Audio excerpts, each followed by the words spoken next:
Estamos de volta e vamos direto ao plenário do STF. Procurador-Geral da República, senhoras ministras, ministras, advogada, senhor advogado, eu gostaria de passar a palavra para a ministra Carmen Lúcia. Boa tarde mais uma vez, senhor presidente, senhores ministros, meu cumprimento especial ao ministro relator, Nunes Marques, senhor procurador-geral, cujos cumprimentos reitero, também senhores advogados, senhores servidores. Senhor presidente, eu pedi licença aos eminentes pares que votam antes de mim, foi concedido e eu agradeço, para que eu pudesse proferir o meu voto no caso específico relativo ao conhecimento da presente ação. Senhor presidente, no meu voto escrito de que farei juntada, articulo especificamente sobre esse ponto.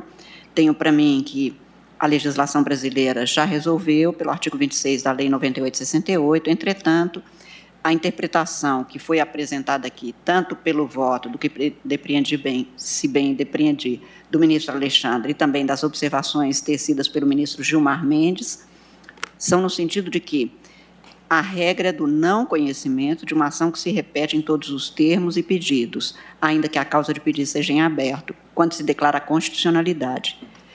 Entretanto, em algumas situações nas quais se tenha um mesmo texto, mas não o mesmo contexto fático ou jurídico, quero dizer, se já houve uma modificação na compreensão pelo decurso do tempo, pela alteração da própria concepção ou pelo advento de uma outra norma infraconstitucional, eu considero que, com estas condicionantes, seria possível uma nova ação direta de inconstitucionalidade ou uma nova ação de controle abstrato de constitucionalidade.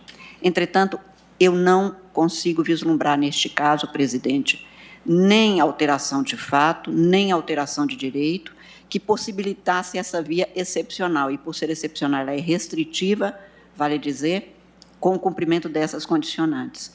Por isso, eu estou, com todas as vênias dos entendimentos diversos, adotando a posição que já foi inicialmente posta pelo ministro Alexandre. Neste caso, especificamente, estou reiterando que é neste caso, presidente, porque, como disse, pode-se dar uma das circunstâncias que determinem novamente ser chamada jurisdição constitucional, que poderia, então, reapreciar, mas com um novo contexto fático ou jurídico. Neste caso, eu não vislumbro essa situação, pelo que eu estou votando no sentido do não conhecimento da presente ação, seguindo, portanto, a divergência inaugurada pelo ministro Alexandre de Moraes, apenas sublinhando esta circunstância de que eu não estou fechando as portas do Supremo nem do controle abstrato. Estou dizendo que a eventual utilização desta via, que é uma via muito fora do ordinário, das ações de controle abstrato, que já tenha sido objeto de questionamento e julgamento. Eu nem vou até o caso da decisão para fazer uma diferença do ministro Moreira Alves. Pode ter havido a decisão sem um julgamento, mas houve o julgamento, neste caso houve o conhecimento da matéria, houve debate sobre a matéria, houve discussão emendada especificamente sobre o ponto, razão pela qual não vislumbro qualquer das circunstâncias que determinariam abertura excepcional. Por isso, eu estou votando no sentido da divergência inaugurada pelo ministro Alexandre, e se Vossa Excelência me permite, como já dei conhecimento a Vossa Excelência, eu teria um compromisso no gabinete, peço licença para me ausentar e retorno, se a sessão continuar, assim que eu cumprir esta urgência. Muito obrigado, ministra Carmen Lúcia. Vossa Excelência está liberada para o seu compromisso. Muito obrigada, presidente. Agora, a ministra Adel Mendonça, eu tinha passado a palavra ao ministro Edson Fachin, mas o ministro Adel Mendonça não substituiu ninguém que já tivesse votado. Não. Então, Vossa Excelência tem a palavra.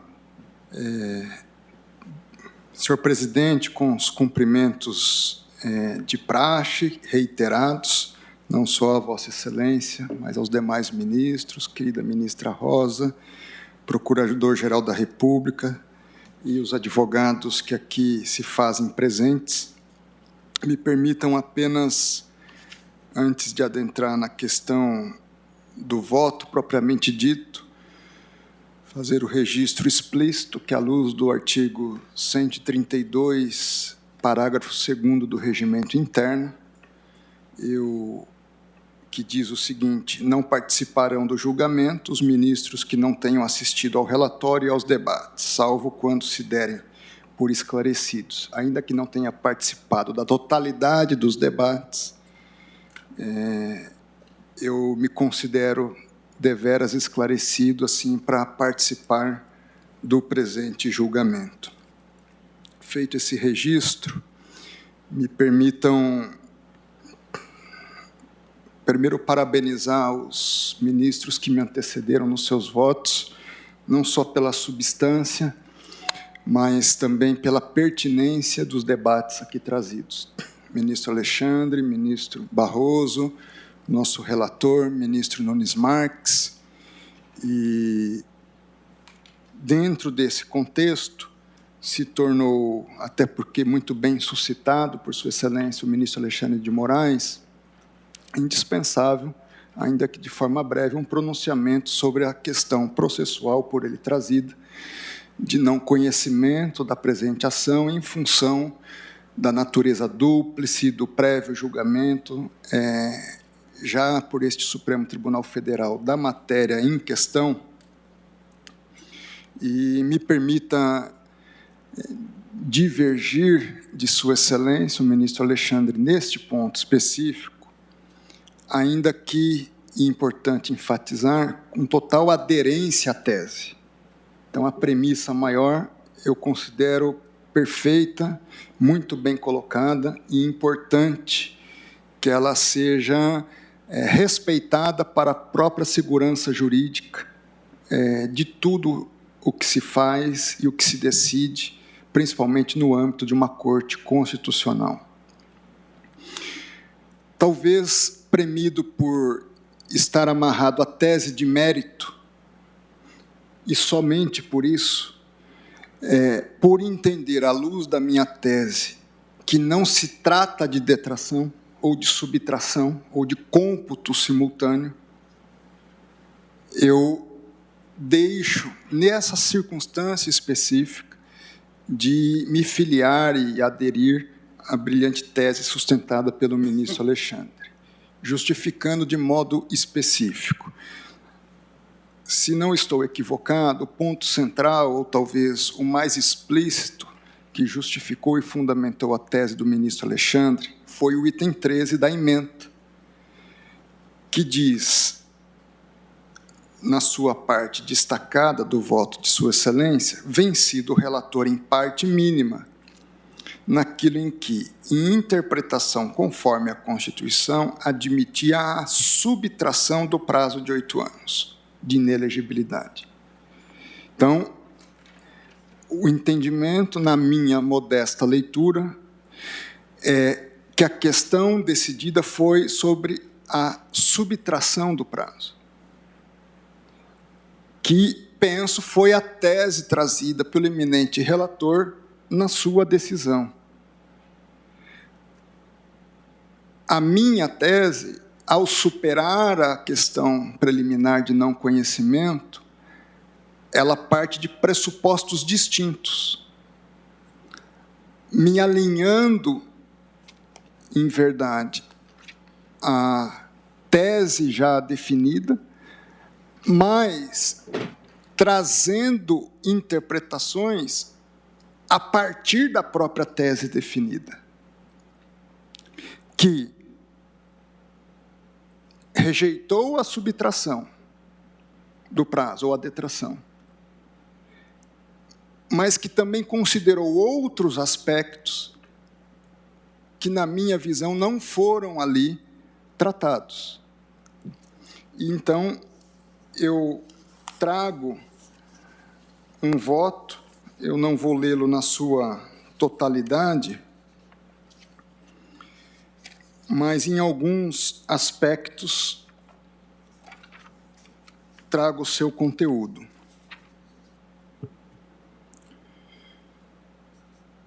Que, no mérito, principiando por brevíssima digressão quanto ao decidido naquela oportunidade, no que interessa ao deslinde da presente controvérsia.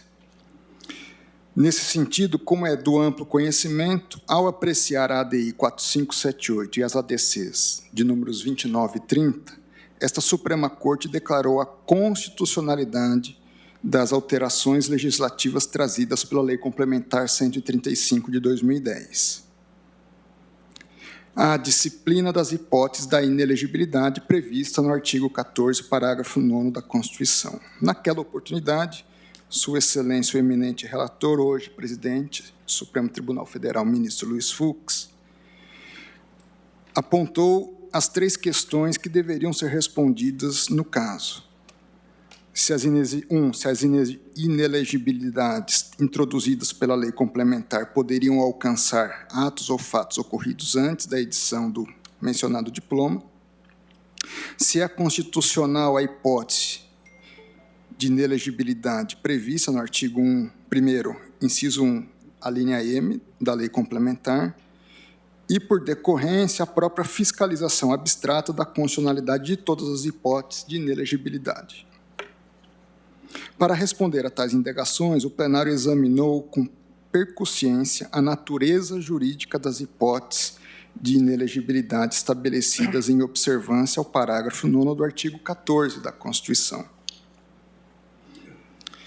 analisando se possuíam ou não caráter sancionador. Então, houve intensos debates naquela oportunidade se as hipóteses de inelegibilidade teriam ou não caráter sancionador. E se definiu, de fato, que não teriam, que as hipóteses de inelegibilidade estavam sustentadas na Constituição, no parágrafo 9º do artigo 14, enquanto que as hipóteses de suspensão dos direitos políticos no artigo 15, de modo específico, inciso 3. Diante disso, de toda a leitura que eu fiz daquele julgado, para mim ficou depreendido que a suspensão de direitos políticos é uma pena acessória, tem natureza jurídica de sanção, enquanto que a inelegibilidade não.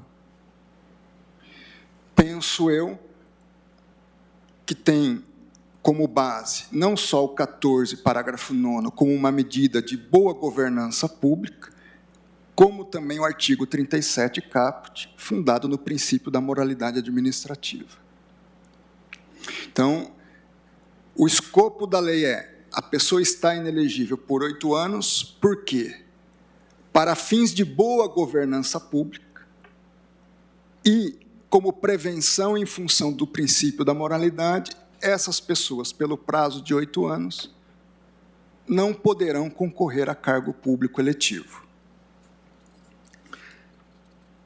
À luz desse entendimento, considerando que se tratam de institutos jurídicos, não só distintos, como com naturezas jurídicas distintas, eu entendo que os prazos da inelegibilidade correm de modo autônomo e independente em relação ao prazo próprio e decorrente da sanção gerada pela suspensão dos direitos políticos. Dito isso, não se trata, no meu entendimento, de discussão sobre detração ou redução de um prazo em relação ao outro, mas de trâmites, repito, totalmente independentes e autônomos. Eventualmente, a partir de uma condenação de um tribunal de justiça, se inicia o prazo de 8 anos, talvez no 7º ano haja uma condenação definitiva e se inicia de modo autônomo, correndo paralelamente e sem que um influencie ou impacte no transcurso do prazo do outro, o prazo da suspensão dos direitos políticos. A partir desses fundamentos, me permitam ler o dispositivo do meu voto que penso trazem os esclarecimentos a partir desse raciocínio. 1. As hipóteses de inelegibilidade e as causas de suspensão ou perda dos direitos políticos possuem natureza jurídica distinta tratando-se de institutos jurídicos autônomos e independentes. Enquanto as inelegibilidades são medidas de boa governança pública, entre parênteses, mecanismo de controle jurídico-político da atuação estatal, derivados do princípio da moralidade e em nível mais elevado do próprio Estado democrático de direito, sendo estabelecidas pela lei com suporte no artigo 14, parágrafo 9º da Constituição, as causas de suspensão ou perda dos direitos políticos, por outro lado, têm natureza sancionadora, possuindo tratamento constitucional topograficamente localizado no artigo 15 da Constituição. 2. Por consequência da premissa estabelecida no item anterior, os prazos da hipótese de inelegibilidade e da causa de suspensão de direitos políticos correm em separado e de modo independente. 3. Os prazos de inelegibilidade de 8 anos, previstos nas alíneas E e L do inciso 1 do artigo 1º da Lei Complementar 64 de 90, começa a fruir a partir do momento em que as aludidas hipóteses de inelegibilidade passam a produzir efeitos, ou seja, com a condenação por órgão colegiado ou com o trânsito em julgado. Assim, dou interpretação conforme a essas duas alíneas E e L do inciso 1 do artigo 1º, para que a expressão após o cumprimento da pena seja entendida como após o início da sua eficácia. Porque pena não é. Embora a nomenclatura trazida pela lei seja pena, não se trata de pena como reconhecido pelo Supremo Tribunal Federal. 4 e último. O prazo da suspensão dos direitos políticos tem início com o trânsito em julgado da condenação criminal, persistindo, abre aspas, nos termos do artigo 15, inciso 3 da lei, da Constituição, enquanto durarem os seus efeitos. No tocante à modulação proposta pelo eminente relator, eu divirjo nesse aspecto também para considerar, pelo menos da decisão inicial, para considerar que esta interpretação trazida pelo meu voto ou qualquer outra modificação que se faz a essa interpretação das alíneas correspondentes, ela valha apenas para as próximas eleições, não tenha impacto nas eleições que já ocorreram. É assim como voto, senhor presidente. Então, pela colocação de Vossa Excelência vota, nesse primeiro momento, pelo conhecimento, muito embora tenha adiantado questões de mérito Sim. nessa sua manifestação. Muito obrigado, ministro André Mendonça. Concedo agora a palavra ao ministro Luiz Edson Fachin. Muito obrigado, senhor presidente. Cumprimento Vossa Excelência, as eminentes ministras Rosa Weber e Carmen Lúcia, ministra Rosa, nossa vice-presidente, cumprimento os eminentes pares, cumprimento o senhor Procurador-Geral da República, professor Dr. Augusto Aras. Quero, de um modo especial, senhor presidente, cumprimentar o eminente ministro relator dessa ação direta de constitucionalidade 6630, eminente ministro Cássio Nunes Marques, e também os ministros que já proferiram voto, especialmente no mérito, eminente ministro Luiz Roberto Barroso, e, quanto a esta preliminar que estamos a examinar, os eminentes ministros Carmen Lúcia, precedido do voto do eminente ministro Alexandre de Moraes, pelo não conhecimento, e Sua Excelência acompanhou a conclusão, agregando os fundamentos que entendeu cabíveis na hipótese, e o eminente ministro André Mendonça, que vem de votar pelo conhecimento. Senhor presidente, eu faria a juntada de uma declaração de voto, eis que creio que esta matéria, quanto ao conhecimento ou não conhecimento, é efetivamente relevante.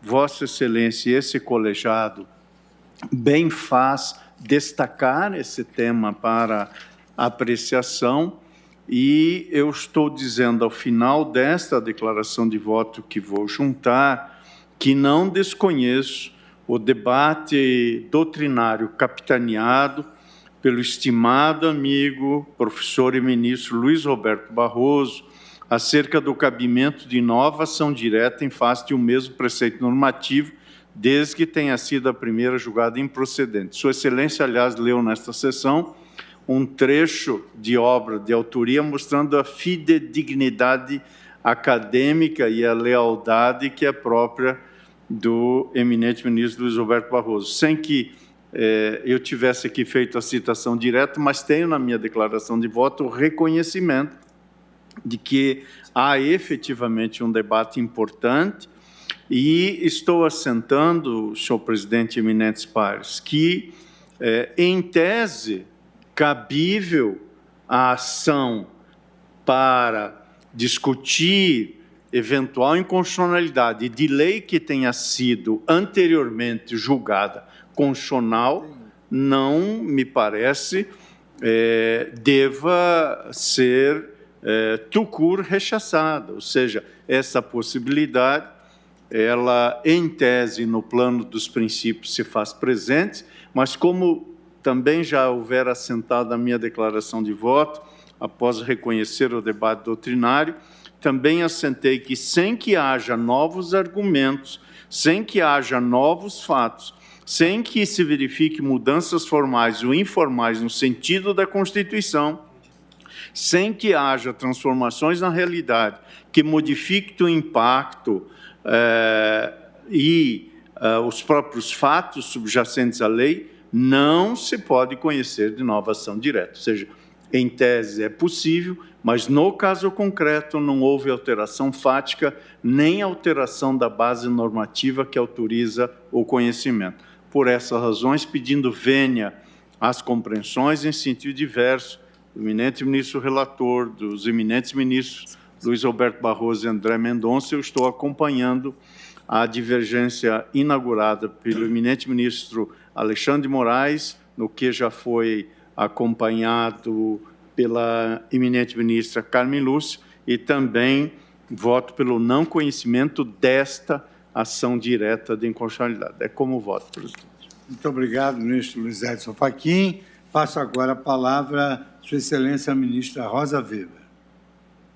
Senhor presidente... Presidente, não trabalho hoje? Não, eu pensei que você já tivesse votado. Não, na questão prévia do ministro Alexandre, não. Ah, não, está bem. Não. Eu pensei que já tivesse... Mas eu gostaria de... Eu sempre ouço com prazer a ministra Rosa Weber, mas eu gostaria de discutir brevemente esse ponto. Ah, está bem. Nem o relator votou, ministro Barroso.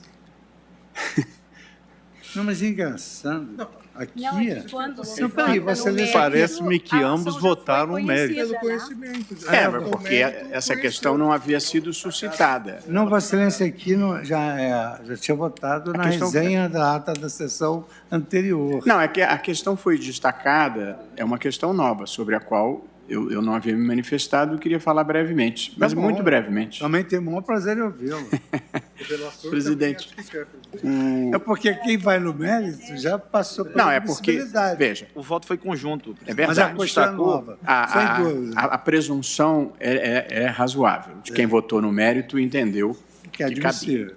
Porém, como a questão foi destacada posteriormente ao voto no mérito, eu gostaria de debatê-la também, Tá e bem. muito brevemente.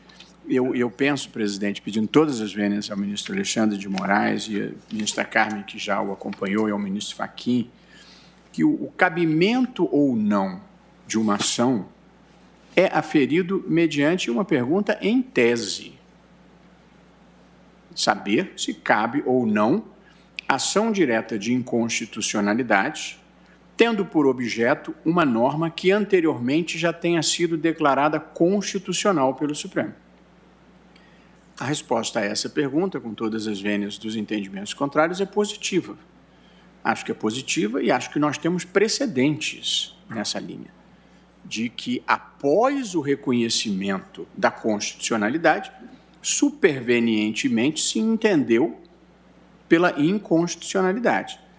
Portanto, se a ação deve ser julgada procedente ou improcedente é uma outra questão, mas eu acho que acho doutrinariamente e acho com base em precedentes do tribunal que é perfeitamente possível o tribunal, em momento superveniente, julgar inconstitucional algo que, em momento anterior, julgasse constitucional.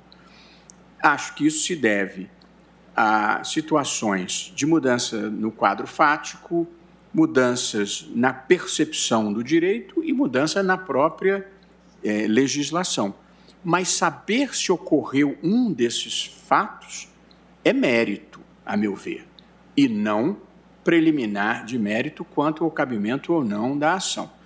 Mas acho também que, diante de uma lei nova, que foi interpretada em tese logo depois da sua promulgação, é perfeitamente razoável que o tribunal verifique ao longo do tempo que algumas incidências daquela norma possam produzir resultados injustos ou incompatíveis com a Constituição.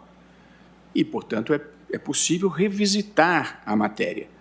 Eu, pessoalmente, acho que a interpretação que se deu naquela ocasião, vencido Vossa Excelência como relator, permite situações abusivas e indesejáveis constitucionalmente, porque acho que o que a Constituição quis foi dar uma consequência suplementar de 8 anos de inelegibilidade a alguém que tenha sido condenado.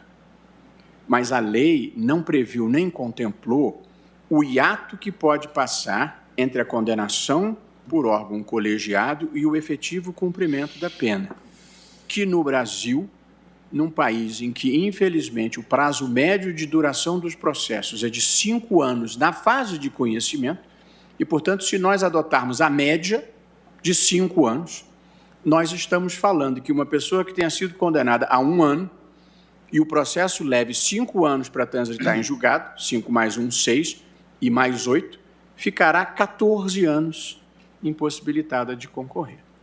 Penso que não era essa a intenção do legislador e penso que esta não foi uma hipótese considerada pelo tribunal quando não prestigiou a posição de Vossa Excelência. Mas, como disse, isso para mim é mérito. Saber se cabe ou não a ação é tão somente responder à pergunta: em tese, é possível uma ação direta de inconstitucionalidade que questione uma norma que já tenha sido considerada constitucional? A resposta é afirmativa, pacificamente afirmativa. O resto é mérito. Eu acho que não é uma hipótese travestida de ação rescisória, porque a ação rescisória é um processo subjetivo, que tem partes, é um processo individual. Nós não estamos lidando com um processo de partes, nós não temos um caso específico aqui. O que nós decidimos aqui vai valer para todo mundo. De modo que eu acho que o caráter erga omnes e vinculante da decisão do tribunal vale para todos os tribunais, menos para o próprio Supremo. E para dar um exemplo recente, polêmico, mas eu quero me referir apenas à objetividade dos fatos, o Supremo Tribunal Federal, na questão da condenação após o 2º grau, havia decidido em repercussão geral que era possível a execução depois do 2º grau e, em ação direta de constitucionalidade, reviu esse entendimento, porque alguns colegas, eu posso discordar, mas alguns colegas entenderam que o impacto que aquilo produziu na realidade não era positivo e mudaram de posição, o que é uma posição que a gente respeita. Portanto, tem precedentes aqui no tribunal, e foi em repercussão geral? Sim, mas a repercussão geral objetivizou o controle de constitucionalidade incidental. E eu cito aqui, desde o começo da interpretação dessa possibilidade na ação declaratória de constitucionalidade, um voto do estimado ministro Carlos Mário Veloso, em que ele diz: a declaração de constitucionalidade da lei não impede, a meu ver, diante de alteração das circunstâncias fáticas ou da realidade normativa, a propositura de ação direta de inconstitucionalidade. Penso que esta é uma posição que a Corte Constitucional deve assentar. É que, como foi dito, hoje a lei pode ser constitucional e amanhã não. E eu penso que Sua Excelência estava na posição correta desde então e acho que não há uma manifestação do Supremo infirmando essa linha de entendimento.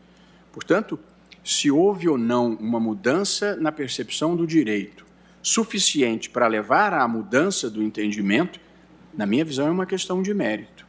A questão de se cabe ou não a ação é respondida abstratamente, e eu acho que cabe, e apenas lembrando, a correção de interpretação que eu proponho é mínima, é apenas para dizer que o prazo entre a condenação por órgão de segundo grau, por órgão colegiado, e o início da execução da pena se contam para fins de inelegibilidade, porque neste hiato não existe suspensão de direitos políticos, mas ainda assim esse indivíduo não pode ser candidato. Se ele não pode ser candidato, a inelegibilidade já existia. Se ela já existia, deve ser deduzida do prazo de 8 anos. Portanto, presidente, pedindo todas as vênias à posição do ministro Alexandre de Moraes, e a que me parece ter sido antecipada por Vossa Excelência, e registrando que eu considero que a estabilidade da jurisprudência é muito importante e que ela não deve ser afetada por pouca coisa, eu, no entanto, me dei conta de que aqui pode ocorrer uma injustiça flagrante pela desproporcionalidade. E sempre que eu me deparo com uma injustiça flagrante, eu procuro encontrar um caminho no direito para saná-la. É como voto, presidente. Ministra Rosa Weber, eu vou passar a palavra a Vossa Excelência, mas é que eu gostaria de me lembrar de alguns detalhes assim, que são comuns a mim e ao ministro Barroso. O professor Barbosa Moreira dizia que no altar-mor da Catedral do Processo está a imutabilidade do julgado, a coisa julgada, porque ela transmite segurança jurídica. Então, na verdade, vamos dizer assim, são estudos muito enfáticos de quem melhor se dedicou ao tema, que agora volto a invocar o professor Barbosa Moreira, que assentava que a melhor obra de Pontes de Miranda era o Tratado da Ação Rescisória, que essa coisa julgada, essa imutabilidade, não tem compromisso nem com a justiça, nem com a injustiça da decisão. Ela tem compromisso com a segurança jurídica. Num dado momento, é preciso ter a segurança jurídica sobre uma determinada tese. Maxime num ano eleitoral em que se vai modificar completamente o entendimento que foi, não se pode negar, sem qualquer favor, capitaneado pelo ministro Lewandowski como presidente do TSE e que acabou, digamos assim, representando a razão de ser da lei e a vontade do legislador. E eu volto a afirmar que no documento 139, o Congresso Nacional aqui, ele reafirmou que mantém, digamos assim, a rigidez das razões que levaram o Poder Legislativo a editar esse estatuto da inelegibilidade. Só queria fazer essa observação, um contraponto para a ministra Rosa agora nos elucidar com mais clareza ainda. Vossa Excelência, a palavra, Angela. Tenho a palavra agora? Agradeço a Vossa Excelência. Renovo meus cumprimentos a Vossa Excelência, a todos os queridos colegas, né, senhor advogado, senhor Procurador-Geral da República, doutor Augusto Aras.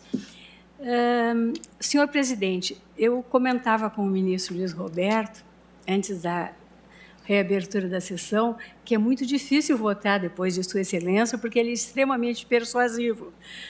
Mas, com relação a esse tema, a despeito da sua complexidade e das compreensões diversas, eu me posiciono da seguinte forma, ou procuro responder a uma questão um pouco mais longa do que a colocada pelo eminente ministro Luiz Roberto, quando ele diz que o que aqui se pergunta é se é cabível uma ação de controle concentrado quanto a uma lei já declarada constitucional pelo Supremo Tribunal Federal.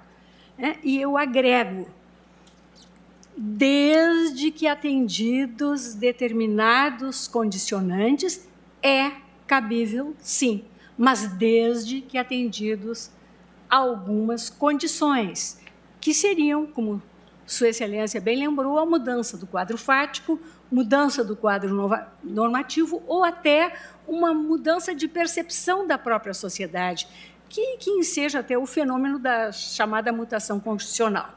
Então, nessa linha, senhor presidente, e também muito preocupada com a segurança jurídica, eu tenho procurado sempre que possível manter a jurisprudência da Corte e ainda que, dependendo do processo, cheguemos eventualmente a conclusões diversas, eu, num primeiro momento, ainda gostaria de dizer que, e eu participei do julgamento, tanto da ADC 29 quanto da ADI 4578, ambas da relatoria de Vossa Excelência, participei desse julgamento, o ministro Alexandre de Moraes, inclusive, gentilmente citou um trechinho do meu voto, onde eu me reporto especificamente ao dispositivo que nós estamos, que é objeto, enfim, desta ação.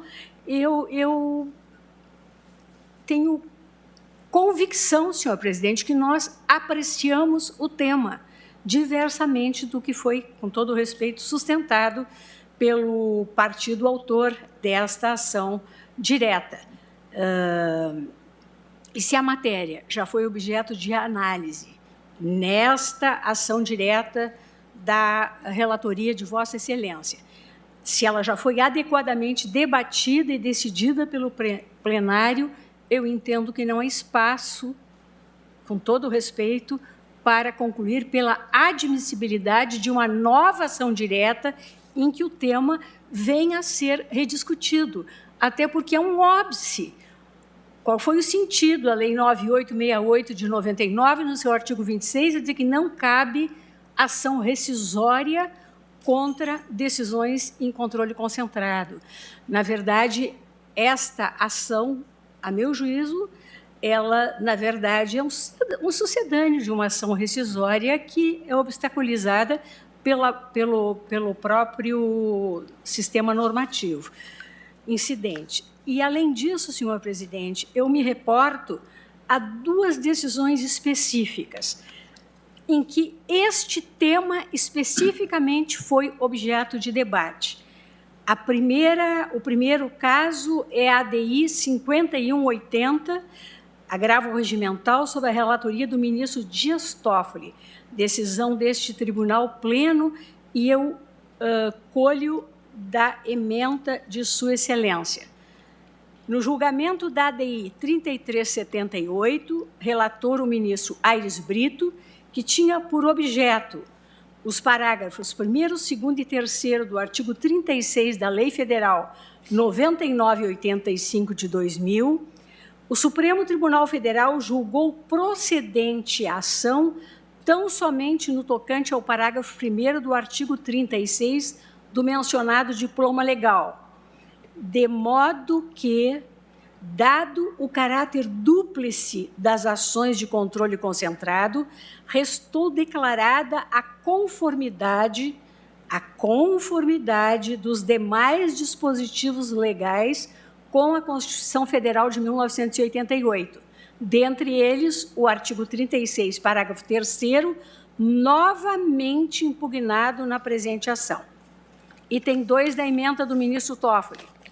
A causa de pedir no controle objetivo de normas é aberta, o que significa dizer que a adequação ou não de determinado texto normativo é realizada em cotejo com todo o ordenamento constitucional vigente ao tempo da edição do dispositivo legal. Assim, caso declarada a constitucionalidade de uma norma, consideram-se repelidos todos e quaisquer fundamentos no sentido da sua inconstitucionalidade e vice-versa. E o último item, senhor presidente, ou terceiro, é de se negar seguimento à ação direta de inconstitucionalidade em que se impugne norma cuja constitucionalidade já tiver sido reconhecida pela Corte sem que haja quaisquer alterações fáticas ou jurídicas relevantes que justifiquem a rediscussão de tema já pacificado. essa decisão de 2018, Diário de Justiça, de 13 de junho de 2018. E ainda, senhor presidente, me permito lembrar acórdão da minha relatoria, agora de novembro de 2021, em ação direta de inconstitucionalidade 5383, que foi proposta pelo Partido da Mobilização Nacional, o PMN, uma decisão unânime, é verdade que foi do plenário virtual, onde vou fazer também a leitura da ementa, senhor presidente, exatamente o que aqui estamos a discutir. A controvérsia posta já foi dirimida pelo plenário desta Suprema Corte, no julgamento da ADI 5127, redator para acórdão, ministro Edson Fachin, em cujo âmbito foi confirmada a constitucionalidade do artigo 76 da Lei 12.249 de 2010, tanto sob a perspectiva formal quanto sob o aspecto material. Segundo, considerada a natureza aberta da causa de pedir nas ações de fiscalização normativa abstrata, a apreciação da constitucionalidade das leis e atos normativos pelo Supremo Tribunal Federal é realizada em face da totalidade do ordenamento constitucional, não estando a Corte adstrita aos fundamentos explicitados na inicial. Terceiro, as decisões proferidas em sede de controle concentrado de constitucionalidade não podem ser expostas a juízo revisional com base em simples inovação argumentativa, mostrando-se irrelevante para esse propósito a diferença de enfoques existente entre o processo instaurado anteriormente e a nova demanda ajuizada. Quarto, ao decidir quanto à constitucionalidade das leis e atos normativos, o Supremo Tribunal Federal profere decisão de caráter definitivo, insuscetível de recurso ou de impugnação por ação rescisória, achando-se repelidos todos os argumentos capazes de modificar, em tese, o resultado do julgamento. E o quinto e último, somente diante de relevante modificação no quadro fático normativo, revela-se possível a revisão do conteúdo das decisões proferidas em sede de controle de constitucionalidade. A jurisprudência da Corte sempre comporta evolução, pois a vida é dinâmica, a sociedade avança e o patamar civilizatório se eleva. Mas a atualização do direito, operada pela via judicial, há de evitar rupturas arbitrárias e incompatíveis com os padrões de equidade e coerência decisória. Ação direta não conhecida. Essa decisão é de 12 de novembro de 2021, senhor presidente, e eu, pela compreensão de que aqui não se faz presente qualquer das condições que me permitiria conhecer da ação, acompanho a divergência aberta pelo ministro Alexandre de Moraes e julgo a ação inadmissível, pedindo toda a vênia aos que entendem de forma diversa. Obrigado, ministra Rosa Weber. Colho o voto agora de Vossa Excelência, ministro Ricardo Lewandowski. Senhor presidente, renovo os meus cumprimentos a todos os presentes e digo de início que prestei muita atenção nos substanciosos votos do ministro Nunes Marques, do ministro Luiz Roberto Barroso, me impressionaram vivamente. De ontem para hoje, mesmo ao longo desta sessão, meditei profundamente sobre os argumentos desses dois consagrados juristas e eminentes ministros desta casa, mas, com todo respeito, eu me convenci de que não é possível superar o óbice levantado pelo ministro Alexandre de Moraes quanto ao conhecimento. E eu me debrucei sobre o meu voto, sobre os papéis que trago, voltei a refletir sobre o julgamento das ADCs 29, 30 e da ADI 4578, E realmente fiquei convencido, estou convicto, de que a matéria ora tratada foi, sim, ferida e discutida, eu diria até a exaustão naqueles julgamentos, porque são 3 ações, né? O ministro Alexandre de Moraes leu o item 13 da ementa que foi elaborada por Vossa Excelência enquanto relator e que, num momento, ou num trecho desse item 13, diz exatamente isto: vencido o relator em parte mínima naquilo em que, em interpretação conforme a Constituição, admitia a subtração do prazo de 8 anos de inelegibilidade posteriores ao cumprimento da pena do prazo de inelegibilidade decorrido entre a condenação e o seu trânsito em julgado. Exatamente o que nós estamos discutindo aqui. A tese, o plenário rejeitou essa proposta de Vossa Excelência. Foi vencido minimamente nesse aspecto, porque Vossa Excelência, tal como a maioria, declarava a constitucionalidade dos dispositivos atacados.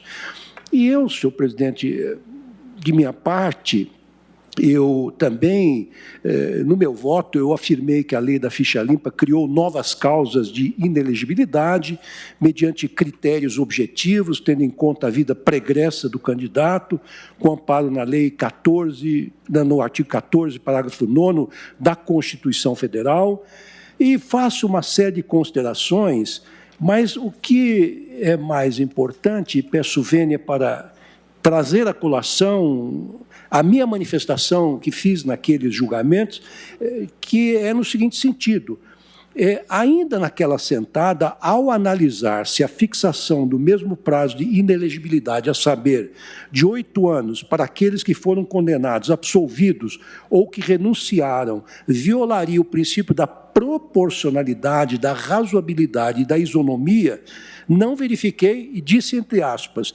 nenhuma desproporção ou exagero na Lei Complementar 135 de 2010, seja na classificação dos atos considerados impeditivos de registro de candidaturas, seja na combinação de novos prazos de inelegibilidade, sobretudo porque ela mesma prevê a sustação judicial dos seus efeitos. Portanto, eu analisei especificamente essa questão sob o ângulo da proporcionalidade, da razoabilidade, da isonomia. E disse mais, e já estou terminando, senhor presidente, concluí, então, que o legislador complementar procurou superar a falta de efetividade dos dispositivos na redação anterior do artigo 1º, inciso 1º, da Lei de Inelegibilidades, que previam prazos de 3, 4 e 5 anos, a depender da conduta. Aí disse eu, entre aspas, e é importante que eu manifeste isso, que eu objetive isso, entre aspas, eu considerei o seguinte: uniformizando, por meio da lei da ficha limpa, o prazo de inelegibilidade para 8 anos nas alíneas B, C, D, E. Eu fiz menção expressamente a essa linha E, que naquele item 13 da ementa não foi, por alguma razão, mencionada.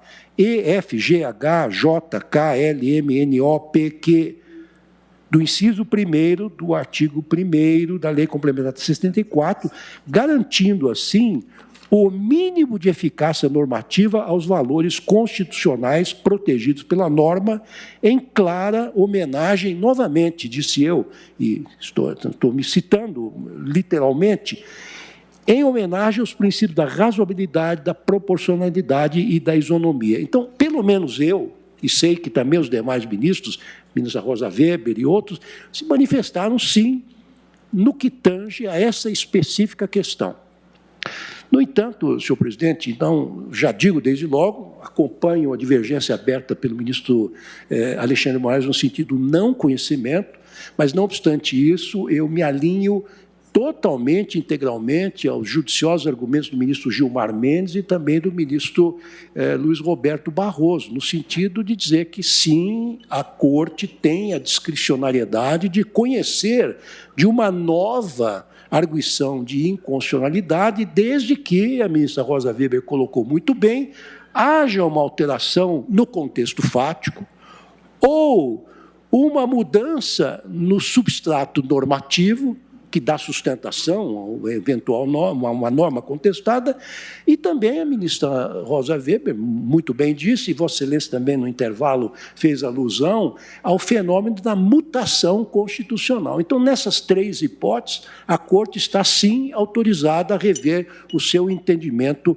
pretérito, mas estas três situações, a meu juízo, não se concretizaram neste caso, neste julgamento que estamos agora a levar a cabo. Então, senhor presidente, com devido respeito pelas opiniões em contrário, eu me alinho agora à divergência aberta pelo ministro Alexandre Moraes para não conhecer deste feito e não me manifesto a respeito do mérito. Muito obrigado, ministro Ricardo Lewandowski. Com voto a Vossa Excelência, ministro João Mendes.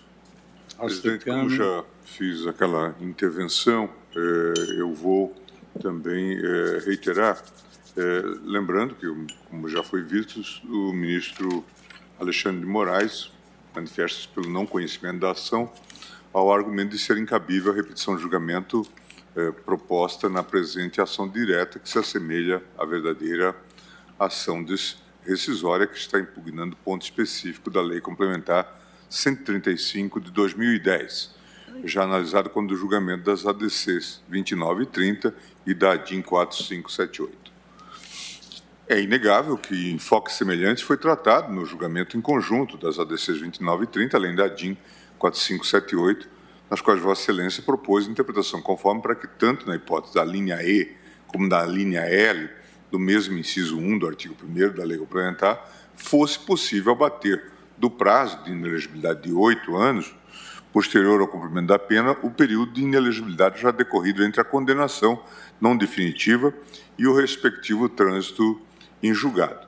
Sucede que esse entendimento não prevaleceu no plenário, como destaca a própria ementa do julgado neste ponto. Eu transcrevo todo o trecho, não vou cansá-los com a leitura, e digo o seguinte: apesar dessa orientação, a qual foi debatida naquele julgamento por alguns ministros que ainda se encontram no tribunal, creio que o resultado não representou discussão aprofundada sobre o tema, diante da imbricação com outros assuntos, ao se discutir praticamente a totalidade da Lei Complementar 135 de 2010. Cumpre destacar, isso já foi falado, que as notas taquigráficas daquele julgamento, durante os debates, apontam que vários ministros asseveraram que a declaração de constitucionalidade da Lei Complementar 135 de 2010, naquela oportunidade, não equivaleria a confirmar eventual desproporcionalidade em concreto. Se não, vejamos, a ministra Rosa Weber, é muito bom que se diga, que se frise, muito menos, ou também não, as leis de iniciativa popular. Na minha compreensão, com maior respeito, talvez quem sabe até um dia evolua, não consigo compreender como o fato de uma demora do judiciário, uma demora, um tempo, e o tempo não para, lembrou o Cazuza, hoje aqui o ministro Toffoli, decorrido entre o julgamento pelo colegiado e o trânsito em julgado, possa inferir afronta a texto constitucional. Aferição esta em abstrato.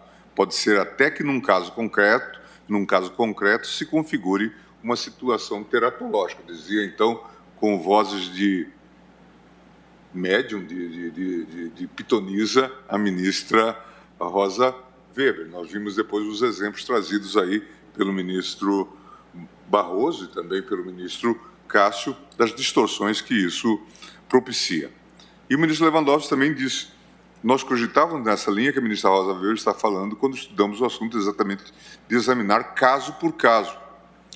Essa eventual inconstitucionalidade será apurada no exame do caso concreto, não em abstrato, dizia, então, Sua Excelência nessa passagem. Portanto, presidente, com todas as vênias aos pensamentos em contrário, eventual inconstitucionalidade da norma não deixa de existir caso esta Corte tenha, em ação declaratória de constitucionalidade, conferido uma resposta incompleta e não clara, obnubilada pelo debate público que decorria da lei da ficha limpa. Sobre o tema, asseverei no âmbito doutrinário, como já citei há pouco. Se o Instituto da Eficácia erga omnes entre nós, tal como a força de lei no direito tedesco, constitui categoria de direito processual específica, afigura-se lícito indagar se seria admissível a submissão de lei que teve a sua constitucionalidade reconhecida a um novo juízo de constitucionalidade do STF. Analisando especificamente o problema da admissibilidade de uma nova aferição de constitucionalidade da norma declarada constitucional pelo Bundesverfassungsgericht, Hans Brockes a considera possível, desde que satisfeitos alguns pressupostos. É o que anota na seguinte passagem do seu ensaio sobre o tema. Se declarou, na parte dispositiva da decisão, a constitucionalidade da norma, então se admite a instauração de um novo processo para aferição de sua constitucionalidade, se o requerente, o tribunal suscitante ou o recorrente demonstrar que se cuida de uma nova questão. Tem-se tal situação se, após a publicação da decisão, se verificar uma mudança do conteúdo da Constituição ou da norma objeto do controle, de modo a permitir supor que outra poderá ser a conclusão do processo de subsunção. Uma mudança substancial das relações fáticas ou da concepção jurídica geral pode levar a essa alteração. Na mesma linha de entendimento, fornece Bride resposta afirmativa à indagação formulada. Se considera que o direito e a própria Constituição estão sujeitos à mutação e, portanto, que uma lei declarada constitucional pode vir a tornar-se inconstitucional, tem-se de admitir a possibilidade da questão já decidida poder ser submetida novamente à Corte Constitucional. Se pretendesse excluir tal possibilidade, ter-se-ia a exclusão dessas situações, sobretudo das leis que tiveram sua constitucionalidade reconhecida pela Corte Constitucional, do processo de desenvolvimento constitucional, ficando elas congeladas no estágio do parâmetro de controle à época da aferição. O objetivo deve ser uma ordem jurídica que corresponda ao respectivo estágio do direito constitucional, e não uma ordem formada por diferentes níveis de desenvolvimento de acordo com o momento de eventual aferição de legitimidade da norma a parâmetros constitucionais diversos. Embora tais situações não possam ser eliminadas faticamente, é certo que a ordem processual constitucional deve procurar evitar o surgimento dessas distorções. A aferição da constitucionalidade de uma lei que teve a sua legitimidade reconhecida deve ser admitida com base no argumento de que a lei pode ter se tornado inconstitucional após a decisão da Corte ou eventual sua aplicação. Embora não se compatibilize com a doutrina geral da coisa julgada, essa orientação sobre os limites da coisa julgada no âmbito das decisões da Corte Constitucional é amplamente reconhecida pela doutrina e pela jurisprudência. Não se controverte, pois, sobre a necessidade de que se considere eventual mudança das relações fáticas.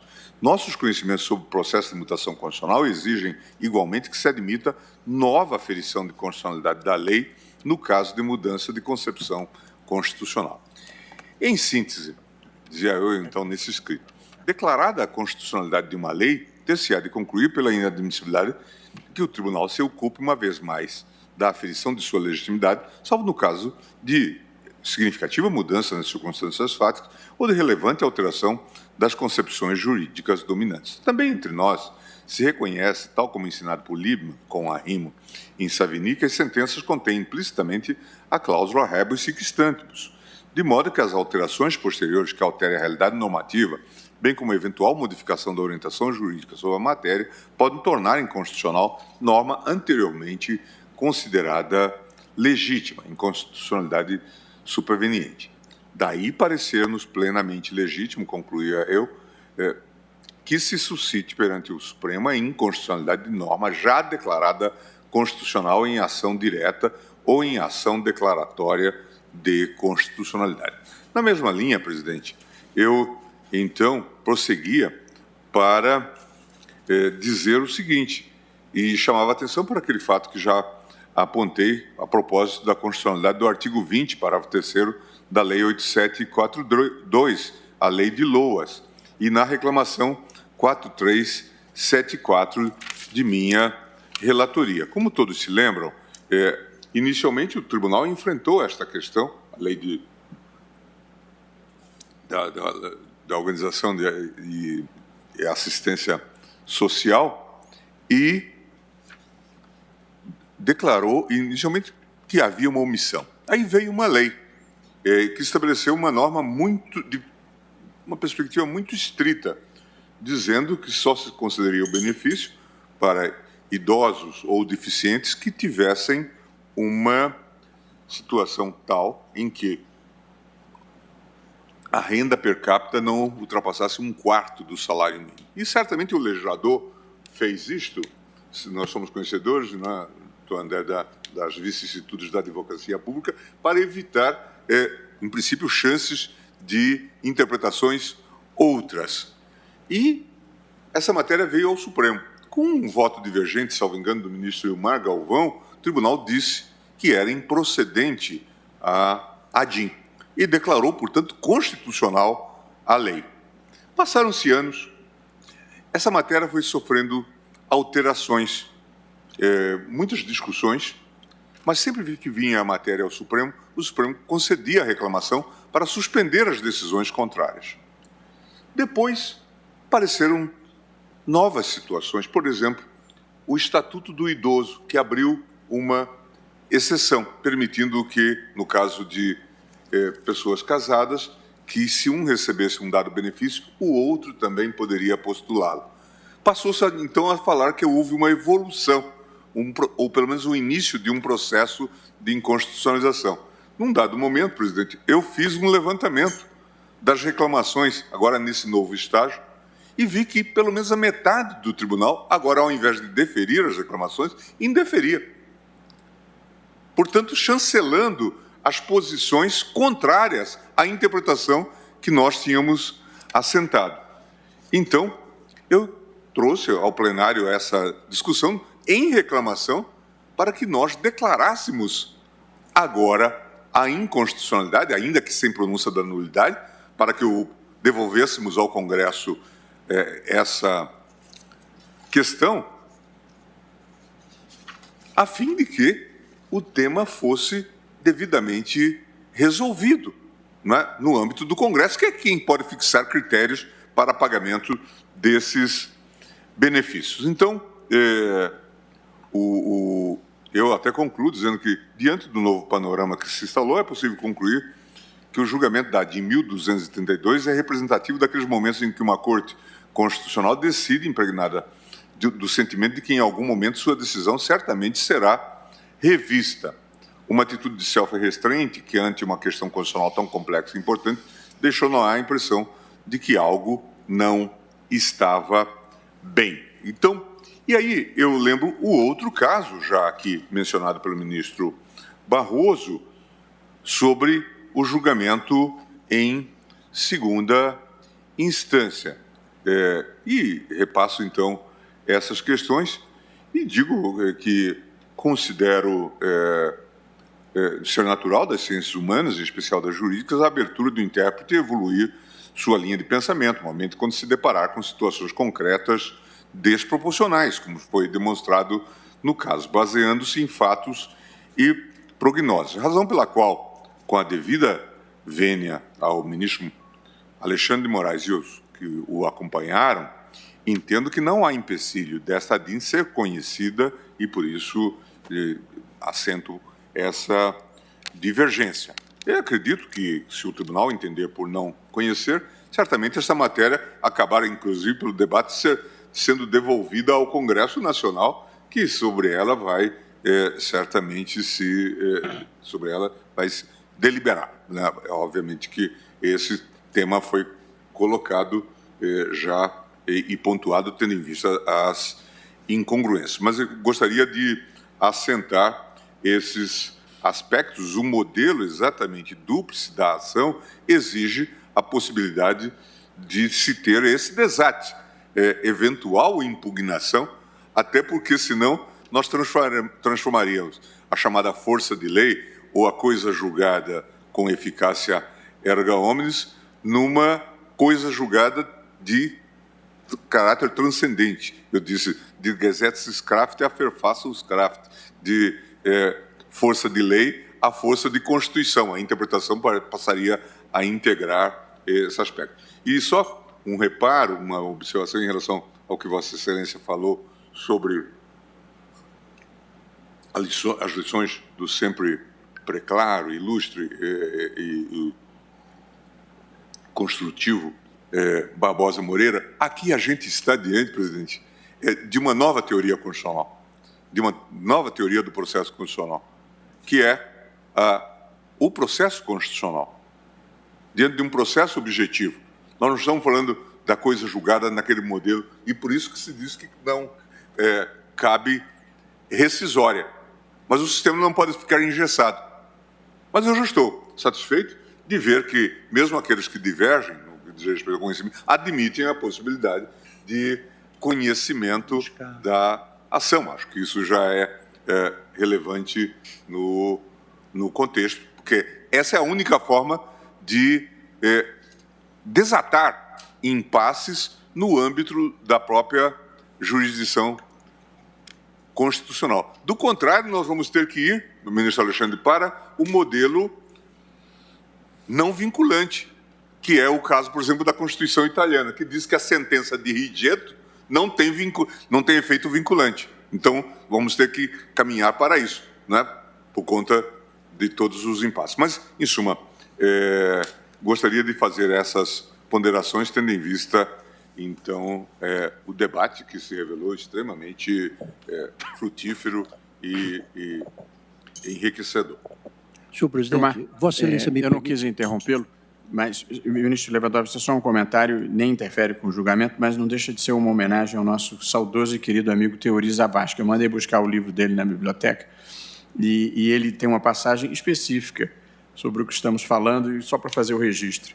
Ele diz: se as sentenças proferidas no âmbito do controle abstrato de constitucionalidade estão condicionadas, como todas as demais, à cláusula rebus sic stantibus, pode-se afirmar que a sua força vinculativa deixará de existir a partir do momento em que, por mudança do Estado de Direito ou de fato, a norma declarada compatível com a Constituição passar a ser com ela incompatível.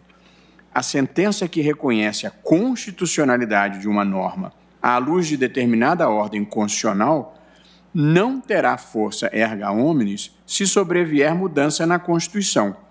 Igualmente, se por fato posterior à sentença confirmatória de sua constitucionalidade, a norma de direito ordinário vier a tornar-se incompatível com a Constituição, não mais se sustentará a força vinculativa do julgado, que é, em teoria, a posição que foi verbalizada também pela ministra Rosa Weber e que corresponde à nossa, apenas com essa divergência processual de que se ocorreu ou não a mudança fática ou legal é mérito e não questão preliminar. Mas mais fácil o registro porque o ministro Teori escreveu uma obra específica sobre essa temática. E tem um parágrafo que se aplica exatamente ao que estamos conversando aqui. Eu queria até observar um aspecto que é relevante. Nós tivemos um caso já das antigas, o tal debate sobre a obrigatoriedade do exame de DNA. O tribunal assentou, à época, que não haveria essa obrigatoriedade, né, a tal condução coercitiva para essa questão, liderado pelo ministro Marco Aurélio. E houve divergências. O ministro Rezec, o ministro Sepúlveda Pertence, entendendo que era razoável, que a utilidade social do exame deveria justificar. Eis que aparece um caso diferente, e agora, relator, o ministro Sepúlveda Pertence. É um caso interessante, porque a questão se colocou de uma maneira muito precisa. Era um sujeito, ministro Fux, que se dizia pai de alguém e queria que se fizesse o exame. E, para isso, pedia o exame de toda a família, inclusive do pai que teria sido traído nessa relação. O suposto pai, o pai presumido. Essa questão veio ao... Aí o ministro Pertence, que tinha encaminhado o voto, e, portanto, a tese, naquele sentido, disse, neste caso, nós estamos impondo a essa pessoa um vexame desproporcional. Portanto, o que foi dito aqui é que é possível se fazer um exame em concreto, inclusive, da desproporcionalidade, tendo em vista os exemplos que foram alinhados. Mas, isso, em suma, era para isso. Então, anoto o voto de Vossa Excelência pelo conhecimento. Pelo conhecimento. Senhor presidente. Ministro Lewandowski. Presidente, pouco na linha do que disse o eminente ministro Gilmar Mendes, mas talvez num outro sentido, eu queria dizer se esta decisão pelo não conhecimento for prevalente, a Corte ficará muito à vontade para, no caso concreto, decidir questões eventualmente aberrantes, que ofendam frontalmente o princípio da proporcionalidade, da razoabilidade, da justiça. Nós não estamos fechando as portas. Nós decidimos em tese, que em tese não é inconstitucional, pelo contrário, é constitucional porque não há ofensa ao princípio da razoabilidade, proporcionalidade, etc. Mas, no caso concreto, pode ser que esta conclusão nossa não se materialize.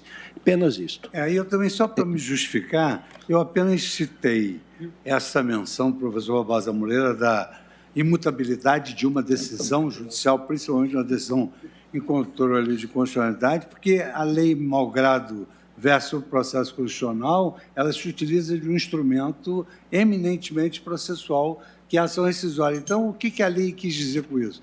Não admite a rescisão, porque essas decisões devem ser imutáveis e indiscutíveis, tais como a coisa julgada na res inter alios entre duas pessoas. Ministro Nunes Marques. Senhor presidente, em que pese o aforismo, quem tem tempo não tem pressa, eu quero fazer um registro da minha posição e não tomarei mais de 2 minutos, de forma muito breve. Vou cronometrar. Pode cronometrar. Eu entendo, senhor presidente, na esteira do que foi dito pelo ministro Gilmar Mendes, pelo ministro Luiz Roberto Barroso, que, principalmente nas ações abstratas, né, onde envolve interesses difusos e coletivos, essa decisão que se toma, naquele momento, ela leva em consideração tanto o contexto fático probatório como também o contexto argumentativo, né?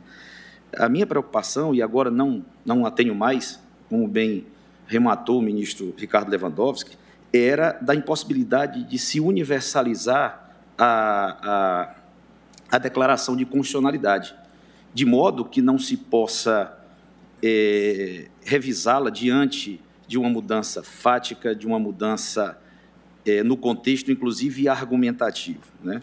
A ideia é que a aplicação da lei é um fenômeno que se desenvolve no tempo e ela guarda uma certa imprevisibilidade. Então, diante de algum contexto dessa natureza, ela possa ser revisitada e que o Supremo não trilhe o caminho de uma imunização absoluta em relação às ações declaratórias de inconstitucionalidade. No caso concreto, eu entendi que havia essa mudança, primeiro, porque na maioria dos votos lançados pelos ministros que participaram daquela sessão de julgamento, sequer a abordagem quanto a essa forma de contagem de prazo, né? Ao meu sentir, a Corte se limitou às hipóteses de inelegibilidade. Então, eu me baseei numa dúvida razoável que foi gerada. Tanto é que, em que pese, no item 13 da ementa, constar expressamente que não admite essa subtração, as alíneas relacionadas na ementa, ou dentre as alíneas, não consta a linha E. Os excelências podem consultar a ementa, ela sequer consta da ementa do acordo. Então, diante dessa situação, entendi que haveria uma mudança tanto na percepção atual, como na argumentação que foi trazida pelos autores, diante do impacto factual que isso poderia causar aos candidatos. Então, com essas brevíssimas considerações, senhor presidente, eu conheci da ação. Porque a acordo é como cheque, né? Vale o que está escrito. Então, às vezes, não está na emenda, mas está no acordo, né? Então, eu proclamo o resultado. A Corte, por maioria, não conheceu da ação nos termos do voto divergente do ministro Alexandre de Moraes, que lavrará o acórdão, vencidos os ministros Nunes Marques, Roberto Barroso, André Mendonça e Gilmar Mendes. Com a proclamação desse resultado, nós, então, eu declaro agradecendo, eu declaro encerrada a sessão. Amanhã a pauta já está publicada, vamos ver qual o tema mais interessante, se ainda há algum resíduo de tema eleitoral que precisa ser decidido a tempo. Né? Já foi publicada a pauta de amanhã? Qual é o primeiro de amanhã?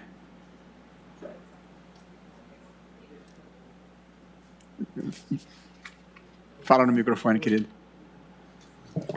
ADI 4980. Ok, obrigado. Essa daí... 49. Tem. Ok.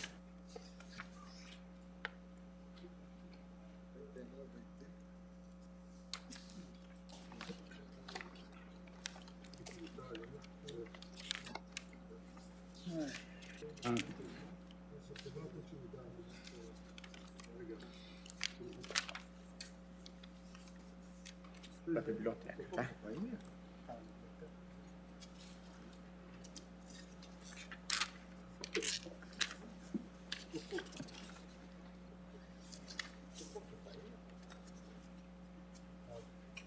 A colaboração de todos, declaro encerrada a sessão.